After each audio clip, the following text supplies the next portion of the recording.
ప్రతి పరిస్థితిలో సదా అచలంగా నిశ్చలంగా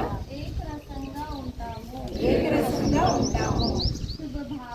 శుభభావన శుభకామన మంత్రం ద్వారా ప్రతి ఆత్మను సంతుష్టపరుస్తూ సదా సంతుష్టంగా ఉంటాము.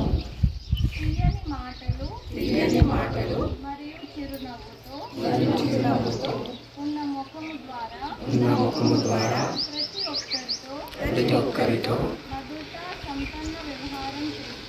మధురతా సంపన్న వ్యవహారం చేస్తాము. సత్యమైన మరియు స్వచ్ఛమైన హృదయంతో శివకోలానాథుడైన బాబాను సంతోషపరిచి చింత మరియు వ్యర్థ చింతన నుండి ముక్తులై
అందరూ కూడా రండి.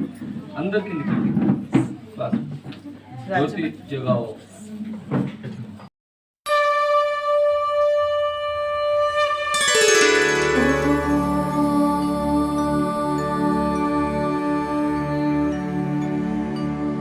यदा यदा हि धर्मस्य ग्लानिर्भवति भारत अभ्युत्थानम् अधर्मस्य तदात्मानं सृजाम्यहम्।